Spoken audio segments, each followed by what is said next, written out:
Très chers amis, Shabbat Shalom Umvorach. Voilà, Hanouka commence. Nous sommes donc le premier soir de Hanouka.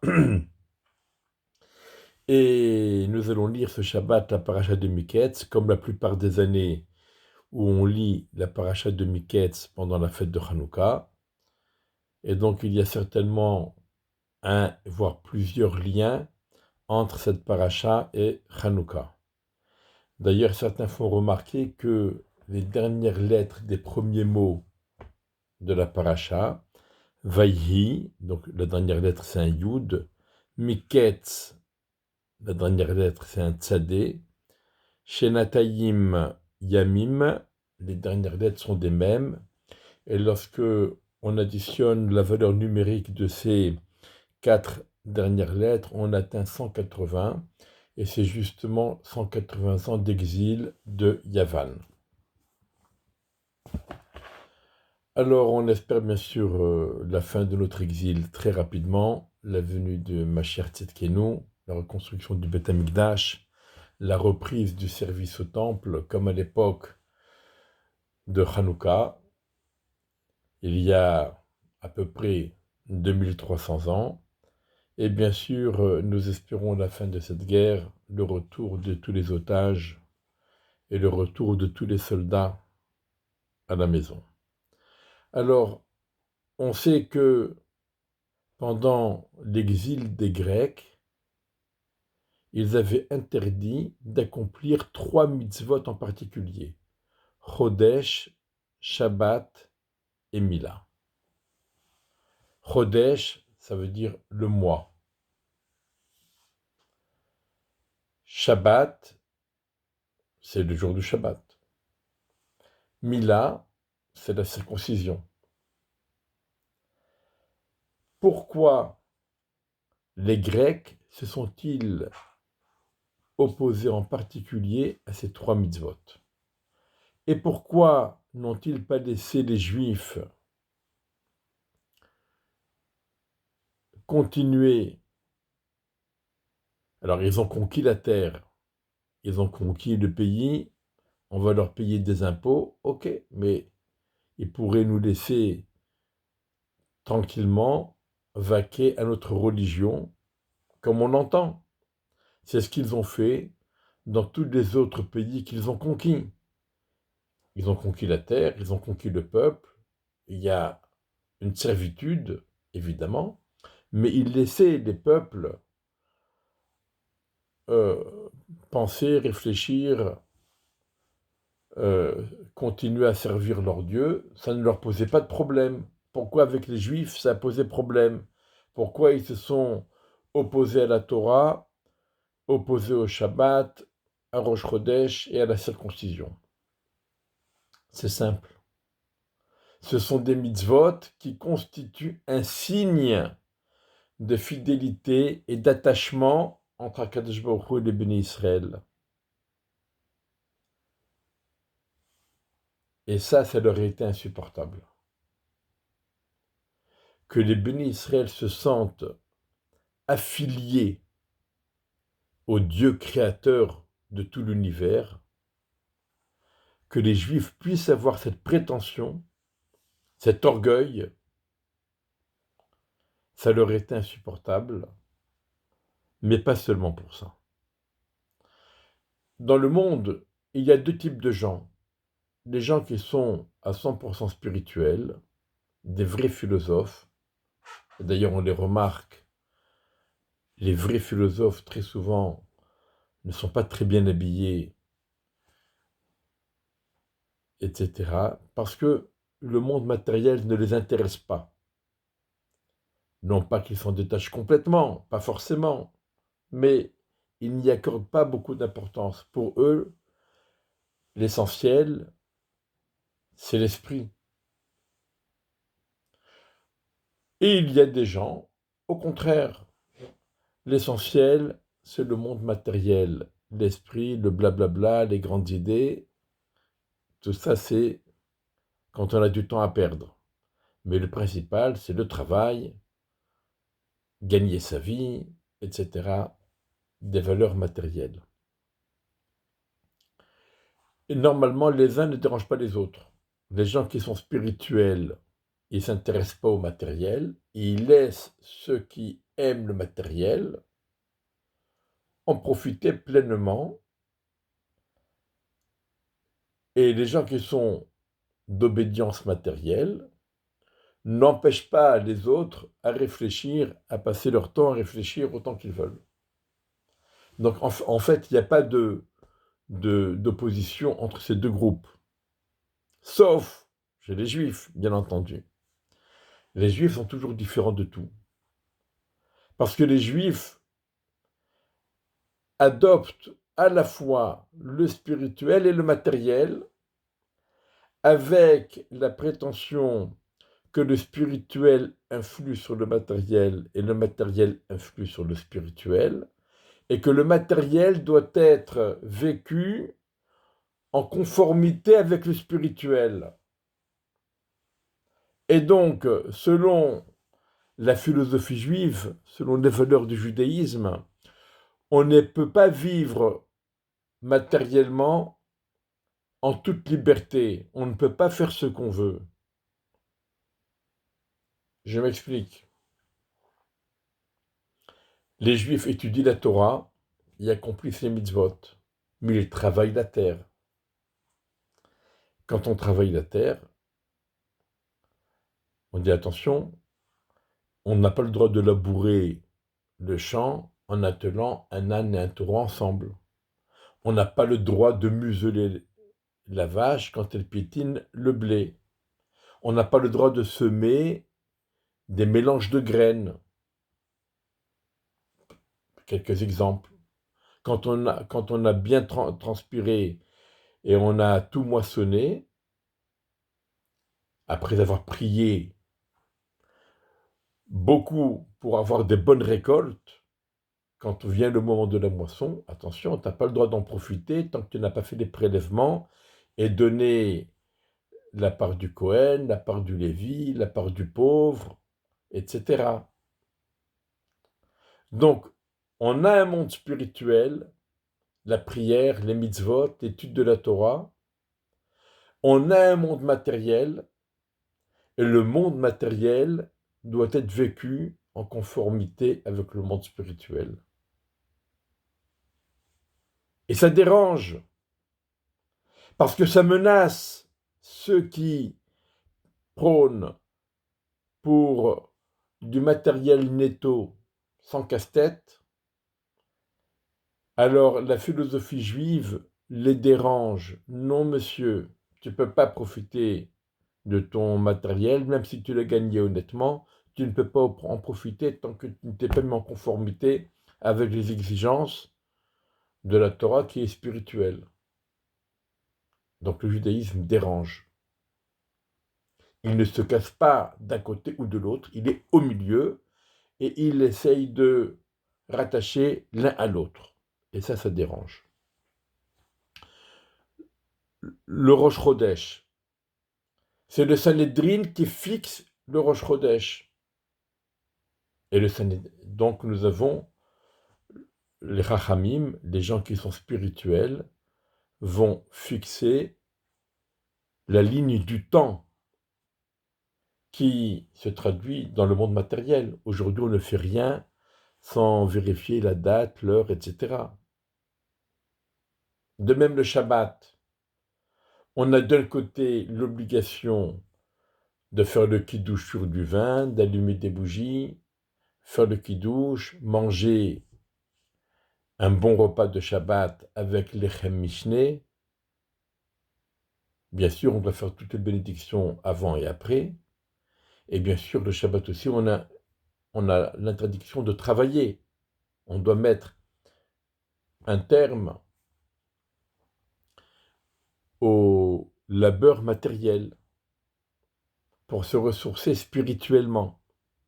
Donc le Shabbat aussi, c'est une mitzvah qui impacte le matériel.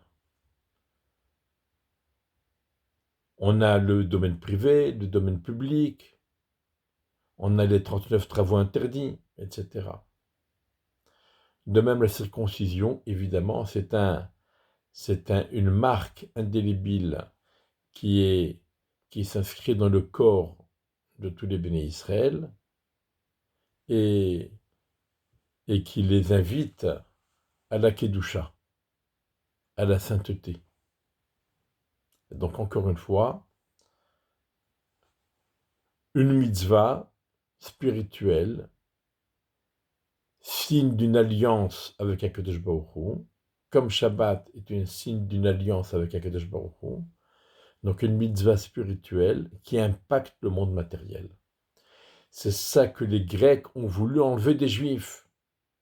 Les Grecs, ils ont dit, choisissez votre camp, une partie à la yeshiva pour prier, pour étudier, et ils ne cassent pas la tête à personne, et une partie dans les champs, au travail, au boulot, et il n'y a pas de lien l'un avec l'autre. Voilà, l'un n'impacte pas l'autre.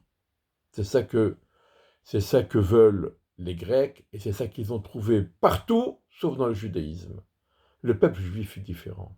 D'ailleurs, c'est une Mishnah dans Pirkei Avot, vers la fin du 3e chapitre, dans la Mishnah 21, Rabbi Elazar ben Azaria Omer, Rabbi Elazar ben Azaria qui a été nommé prince à la place de Rabban Gamliel et qui a vu sa barbe blanchir en une nuit.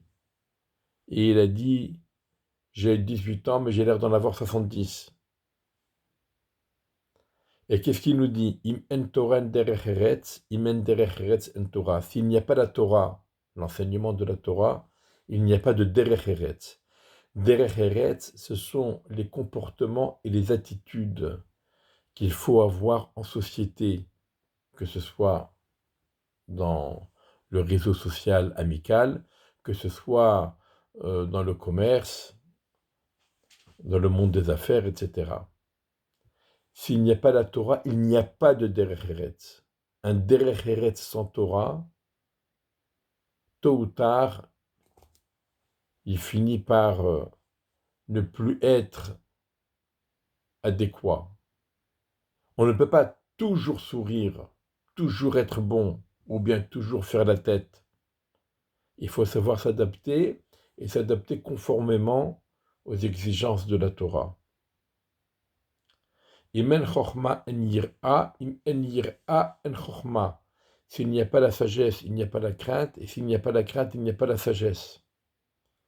Im en bina en da'at, im en da'at en bina. S'il n'y a pas la compréhension, l'intelligence, il n'y a pas la prise de conscience. Et s'il n'y a pas de prise de conscience, il n'y a pas d'intelligence et de compréhension.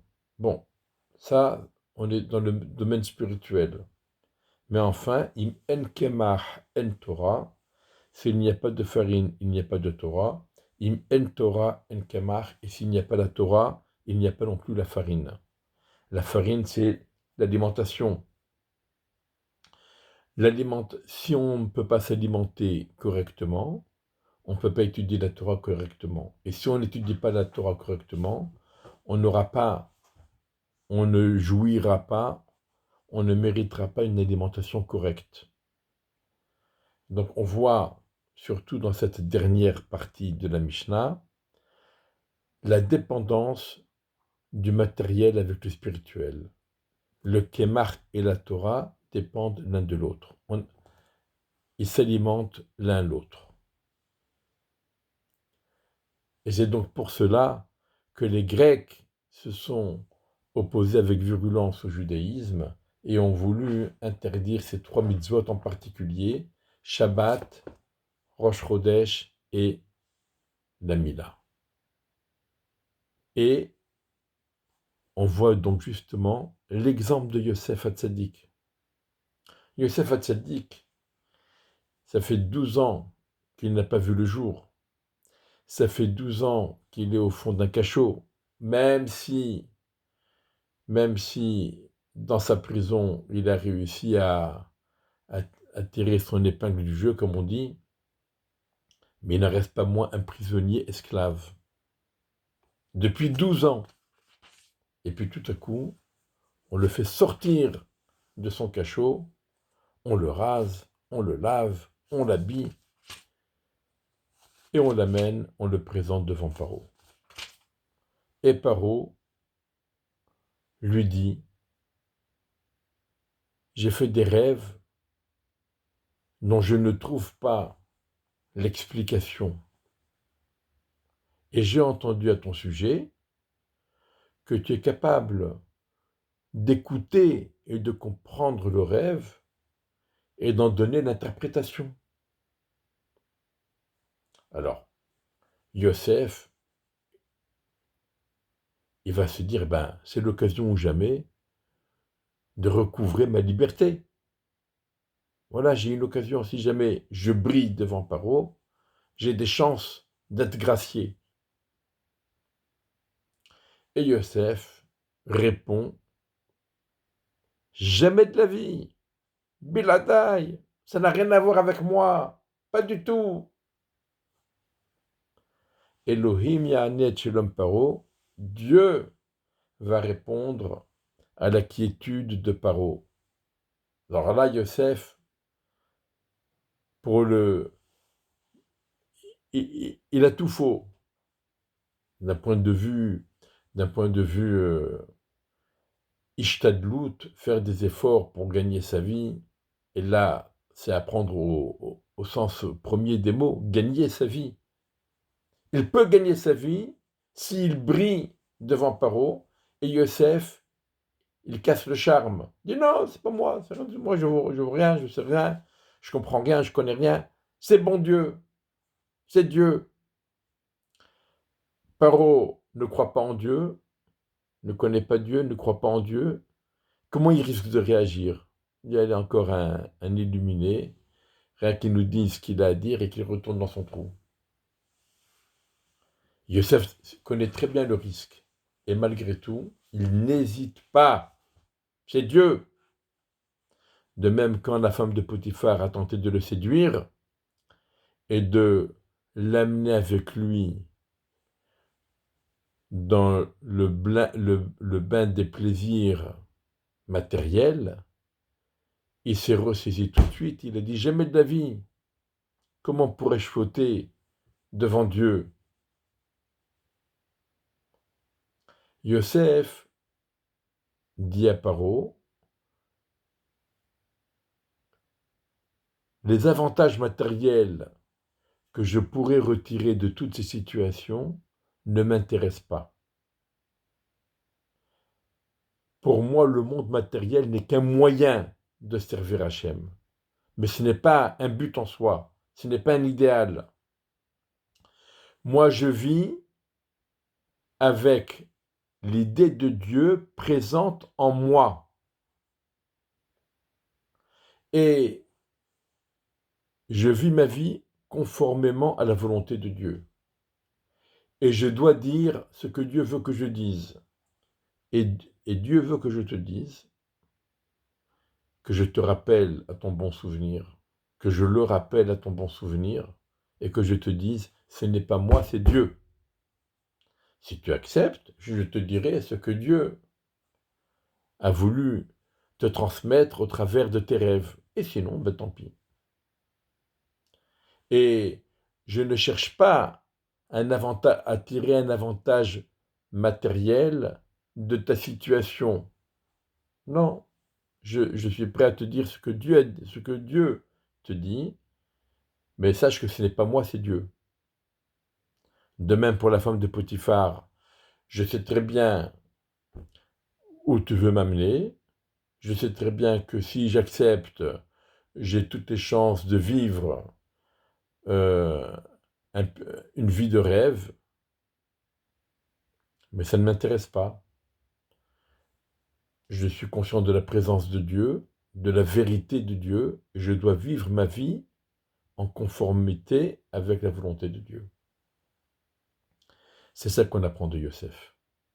Et c'est ça la leçon de Hanouka, et c'est ça la leçon pour aujourd'hui également, et pour toujours. On doit ressentir la présence de Dieu en nous, à nos côtés. On doit être prêt à vivre dans le monde matériel en conformité avec la volonté de Dieu, transformer le monde matériel en moyen de servir Dieu, sanctifier le monde matériel, comme Yaakov l'a fait, où toutes les pierres, lorsqu'il s'est couché à Bethel, dans sa fuite de Esav, toutes les pierres qu'il avait mis autour de lui se sont disputées et ont voulu que le tzaddik pose sa tête sur elles. Donc on voit ici comment des pierres matérielles, eh bien, elles ont été sanctifiées et consacrées. Et ensuite, Yaakov en a fait une stèle. Et c'était justement l'endroit du Misbéar futur. Bezrat Hashem, qu'Akadosh Baruch Hu nous envoie Mesher Tzidkenu, et la reconstruction du Beth Amikdash, la reconstruction du Misbéar, à l'endroit où Yaakov avait posé sa tête, à l'endroit où Avram avait fait la Akedat Yitzhak, et que nous aussi, nous puissions reprendre le service auprès d'Akadosh Baruch Hu au mieux de nos capacités et avec tout notre élan. Shabbat Shalom U'Mvorach, Chanukah Sameach.